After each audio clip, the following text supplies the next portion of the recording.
We have the Regice Counter Guide in Pokemon Go coming out because Regice is making its way for approximately 1 week into Pokemon Go. So let's get into the details. So you know what time it is. Welcome to the Trader Club. Here we go.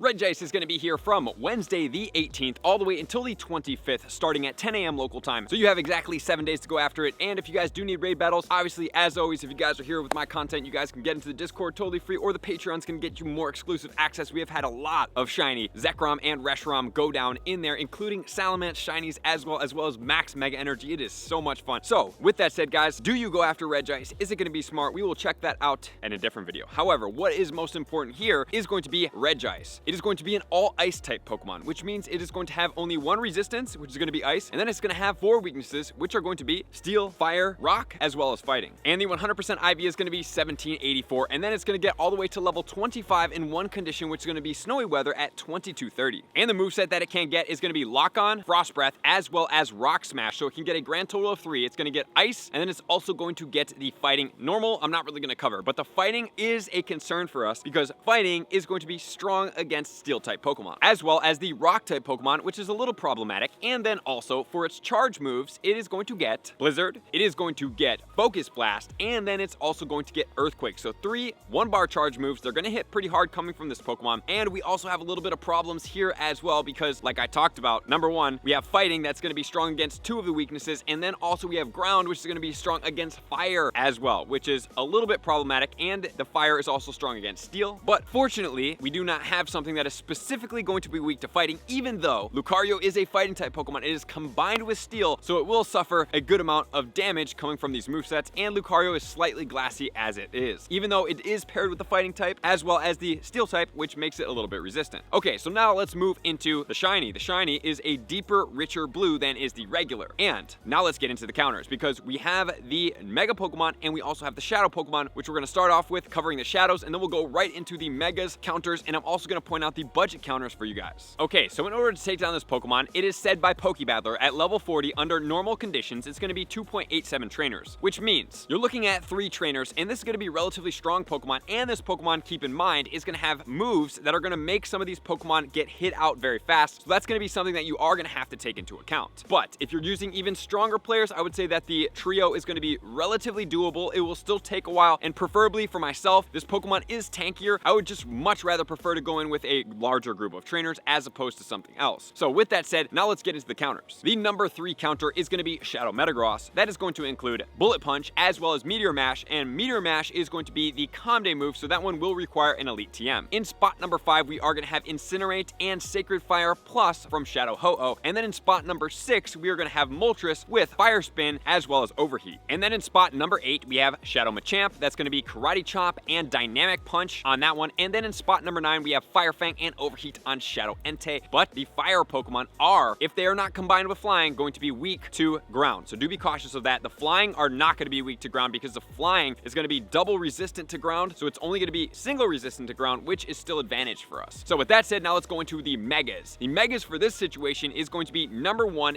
Blaziken in its most strong form. Reason being is because its strongest potential, if you guys do want to see the video up here, you guys can check it out because I strongly suggest you do, is going to be counter as well as blast burn on that Pokemon. Makes it a very strong Pokemon. So that is one Pokemon you could use if you're going after this Regice and you want to take it down really fast. But what Mega should you use if you want to get more XL candy? And that would be a combination of one of 2 Pokemon. You can go either Glalie, or you can also use the Mega Abomasnow. Both of them are going to be ice type Pokemon and are going to work for this situation, which then leads us into counter spot number 2, which is going to be the Mega Charizard Y. Mega Charizard Y, Fire Spin and Blast Burn, extremely strong Pokemon. Both of those Pokemon do use Blast Burn, which are Calm Day moves. You have to have it to make it to be as powerful as it can be. And then next, we have Double Kick and Sacred Sword on the Terrakion. Terrakion is going to have a challenge going up against the fighting moves, so be cautious there. And then we have the Fire Fang and Fusion Flare for the Reshiram. Fusion Flare is the recommended moveset here, which is very cool. I plan to be Elite TMing my Overheat into Fusion Flare very soon for my maxed level 50 Reshiram. If you guys do want to see me max out 5 million worth of level 50s in the Stardust, definitely check that video there. And then we have Mega Mega Alakazam and Mega Charizard X coming in the next spots. Obviously, you guys know how I feel about these Pokemon. The topper ones are a much better option. And then we have the regular Metagross, which is going to be Bullet Punch and Meteor Mash. Obviously, anything that's not a legendary or mythical coming in the next spot. We do have the mythical Keldeo. I would suggest not using that Pokemon if you don't have it powered up. There are much better budget counters out there than this one. And then we have Mega Aerodactyl with Rock Throw and Rock Slide. And then next, we have the Mega Houndoom. Okay, so those Pokemon aren't really relevant to me as of right now. Okay, now we are going to go into the Purified Ho-Oh, which I do not suggest you guys do because obviously the Shadow is going to be way outranked for the Apex and the regular than is this one. This is going to be Incinerate and Sacred Fire Plus Plus, which is the move once you do have the Sacred Fire and then you do Purify it. And then next we are going to have the Conkeldurr. Really like this Pokemon. Very excited to be able to see this Pokemon potentially get a Calm Day. Hopefully in 2023. One more video for you guys if you guys are looking for more videos. And then we're going to have this moveset of Counter and Dynamic Punch. And then next, a very budget counter. Why do I say very budget? Because it has had a Calm Day, which makes it extremely effective and easy to be able to obtain. We have Incinerate as well as Overheat on the Chandelure. Metagross is also one, but that Calm Day was so long ago, some of us may not have played. Then we have Moltres, Fire Spin, Overheat. Blaziken in the regular form with Counter and Blast Burn. And then we have Groudon with Mud Shot and Earthquake on that Pokemon. And then if you guys want to keep going down, I've already mentioned plenty of budget counters. You guys can keep going down the list and check them out over here, which then will lead us into the final position, which is going to be weather conditions. What weather conditions are going to affect this Pokemon? Well, number one, we have sunny weather, which is going to boost all of our fire type Pokemon. So that's going to be most effective there. It will also boost the Earthquake coming off of that. So if you have a regular fire type Pokemon, such as Entei, Shadow form that I have, it's going to be a little problematic for this Pokemon because of the Earthquake. In number two, we are going to have partly cloudy weather. Partly cloudy will boost all of the rock type counters out there. Rock types are going to be weak to fighting moves, so be cautious there. Next, we are going to have the cloudy weather. Cloudy weather will boost all of our fighting type counters, but it will also boost all of its fighting type moves. Rock Smash as well as Focus Blast, so it's going to be very effective. And just remember, like I talked about, Lucario could be effective in there, but since it's combined with that steel typing and with the movesets here, it was not recommended of one of the top counters. Yes, it does do a lot of damage. However, it will take a lot of damage at the same time. Then onto the snowy weather, which is going to boost the Regice all the way to level 25 and all of its ice moves. And then also it's going to boost steel type moves, which we didn't have an incredibly large amount of steel type Pokemon, even though we do have the Metagross and the Shadow Metagross, but that will get boosted in the weather condition that will also boost this, which is snowy weather. And that's going to be all the weather conditions and the counter guide for Regice and Pokemon Go. Good luck out there, everybody, getting that Pokemon. I appreciate you guys tuning in as always. To all my likers, comments, subscribers, Patreon members. Everybody takes their support, subscription, invitation to the next level. I'm going to see you guys out in the next video. Peace.